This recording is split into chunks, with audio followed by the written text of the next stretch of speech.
Hi, I'm Manuel, and in my last video I showed about how to write out the unit circle, trying not to memorize too much. And this session I just want to show a little bit about what's the idea behind the unit circle. First, a little bit of quick review. In the last video I talked about how do you write it out. Well, first I split a circle into 24 pieces. Okay, you can just put it that way. And then next you write radians equals tau over 24 with integers going counterclockwise.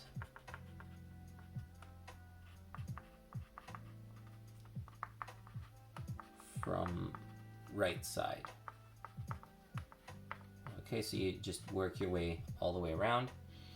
And then for sine, I like to remember sine to think about is it's like a sine, SI, sort of like SIGN, like a sine standing up, to remember that this is the one that's going up and down. And then cosine, I think of coasting.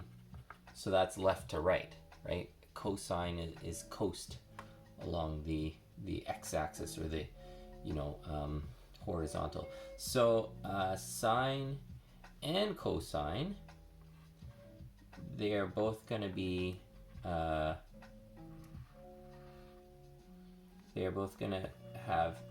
a blank square root over 2, but ignore the quadrant neighbors. Okay, so the lines that are right next to the quadrant. And then cosine is a quarter turn, and so it's actually 0 becomes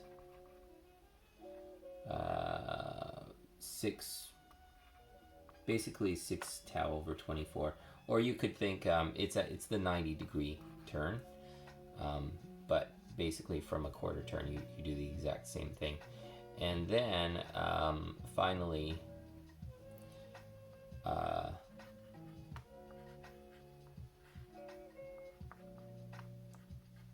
plus or minus square root 6 plus or minus square root 2 over 4 for the quadrant neighbors.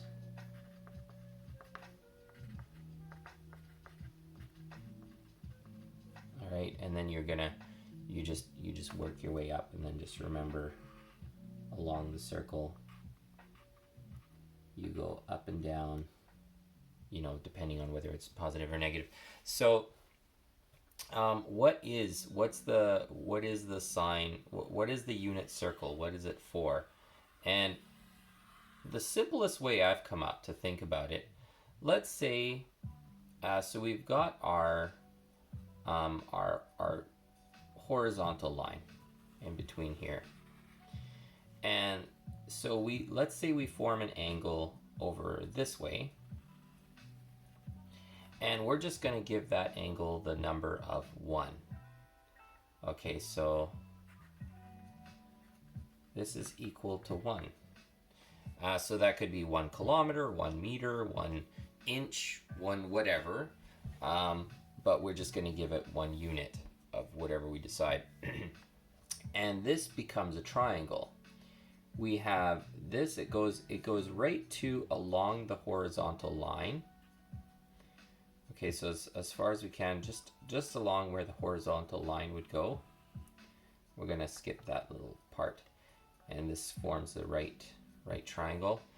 And so turns out this seems to be the easiest way to figure out a triangle, as you draw this right triangle inside the circle, and then you're answering a couple of questions after you figure out this if this equals 1. Well, this distance to here,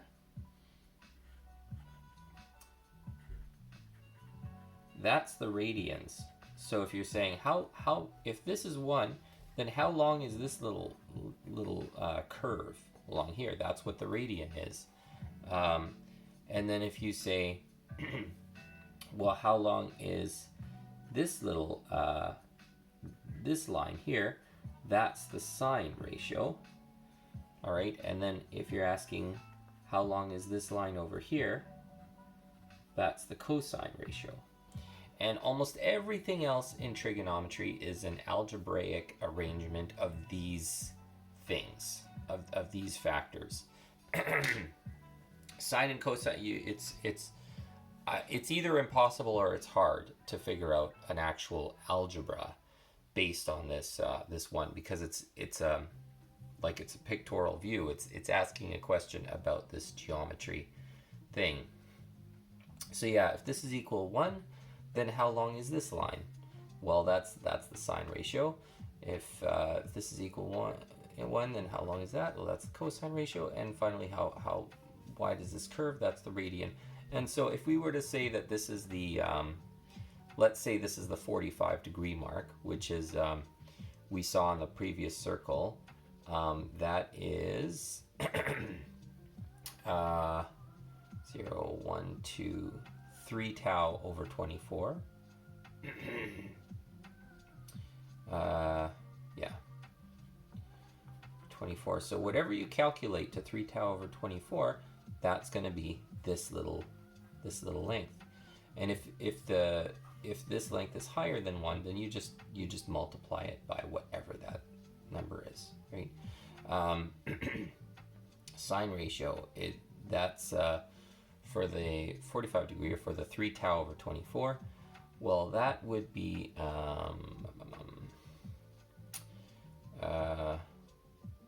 2, 3. Oh yeah, that would be the 2. That would be square root 2 over 2. All right, and so that's what you would be answering for sine.